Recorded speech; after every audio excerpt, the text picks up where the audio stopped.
Pure Channel, nous avons décidé cette année de vous montrer tout ce qui se passe à Cannes. Et justement, on est sur la place, il ne faut pas dire le nom, mais c'est une boisson pétillante qui vous accueille. What did you expect?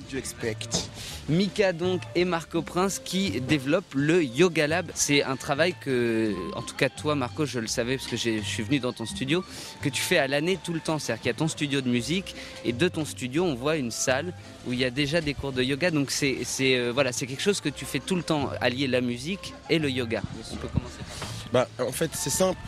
La musique, c'est vraiment ce que j'ai toujours fait. Donc ça fait une quinzaine d'années que je fais de la musique. Et le yoga, c'est une chose que Mika a toujours faite. Enfin, depuis au moins quand je dis toujours, voilà, depuis qu'il a des vrais désirs et assumés, comme moi, des vrais désirs assumés, c'est la musique.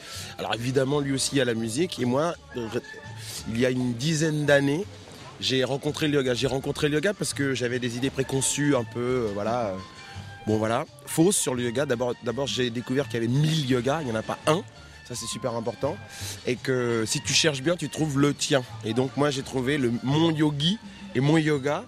Et au-delà du fait que ce soit mon pote et que ce soit un musicien, c'était presque devenu inévitable que la musique fasse partie de notre travail. Tu mets en musique, d'abord, tu es devenu addict, peut-être même au yoga, parce que les gens qui commencent souvent trouvent des solutions dans leur vie professionnelle, personnelle, dans leur équilibre. Et puis là, tu travailles donc la musique sur le... Ouais, je crois vraiment, c'est ce que... les New-Yorkais disent, ou les gens que j'ai connus.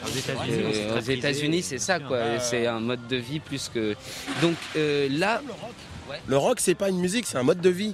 Et le yoga, tout le monde a l'impression que c'est juste des mouvements. C'est vraiment, ça s'inscrit dans un mode de vie. C'est-à-dire que. On parle de yoga and roll. Ah, pas mal. Non, mais l'idée, c'est quoi? C'est que quand j'ai commencé à faire du yoga, d'abord, je me suis mis le corps, comme on dit. Très vite, je me suis mis à avoir plus mal au dos. Donc, pour moi, c'était magique. Les mots chroniques, d'accord. J'arrêtais de faire des sautes de poids. Voilà. D'un seul coup, j'avais envie de manger un petit peu plus clean. C'est une approche qui englobe beaucoup de choses, quoi. Alors musicalement, par rapport à tout ce que je viens de citer, comment s'est orienté votre travail tous les deux? Donc déjà, ça fait 10 ans que tu connaissais aussi Marco dans le yoga. Mais alors musicalement, qu'est-ce que tu es allé lui demander, toi, Mika, par exemple? Déjà, on peut te présenter aussi, Mika, en quelques mots. Oui, bien sûr. Donc, tu fais de la musique et... Moi là-bas, de la musique à l'origine avant même de faire du yoga. Et puis c'est d'ailleurs comme ça qu'on s'est rencontrés aussi à la base.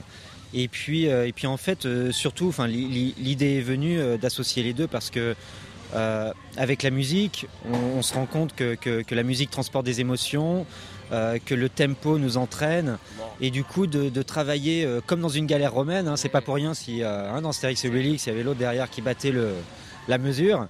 Du coup, les galériens, nous, on a des yogis et des yoginis, travaillent en fait plus facilement, avec plus de force, plus de focus, et sans s'en rendre compte. La musique, en fait, permet d'avoir une pratique qui devienne non verbale et un peu moins intellectuelle, en fait, et de plus aller dans une compréhension physique, organique, intuitive aussi.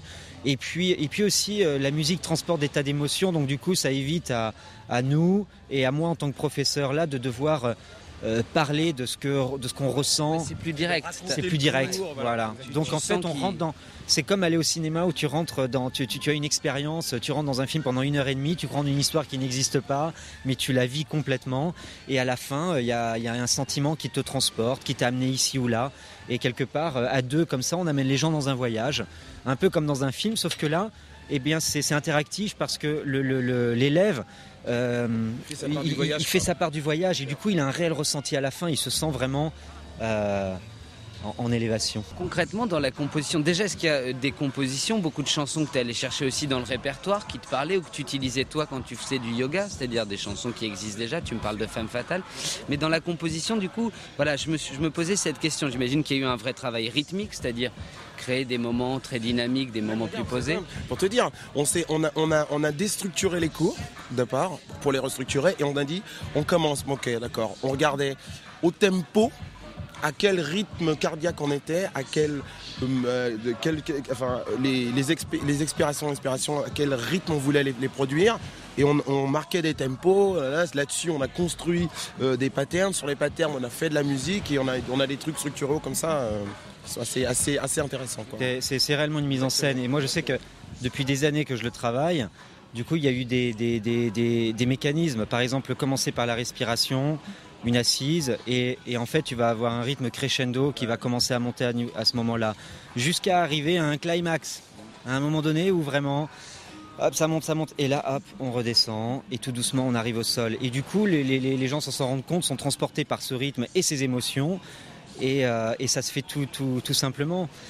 Par exemple, hier, on a fait le cours en gardant tout le casque. C'est un peu comme faire l'amour, hein. C'est ça. Et Ça change tous les jours. voilà. Douceur, animalité, douceur, animalité, Voilà, animalité. c'est ça.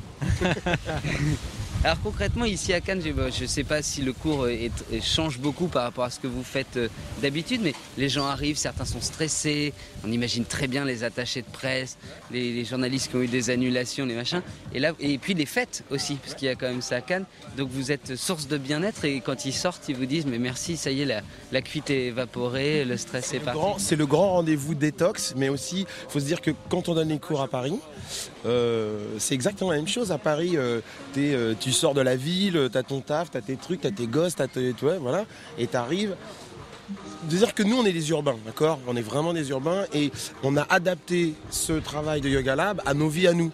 On ne peut pas arriver, sortir de la folie parisienne et en 5 secondes être en état méditatif, tu vois ce que je veux dire ? Donc c'est à Cannes ici, mais sinon à Paris aussi, évidemment, vous pouvez aller au Yoga Lab.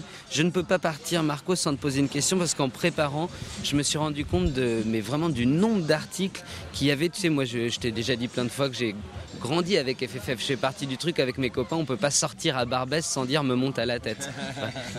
Mais j'ai vu vraiment la somme d'articles sur l'idée de la reformation et d'un nouvel album d'FFF. Donc je suis obligé de te demander, est-ce que oui ou non ça va se faire ?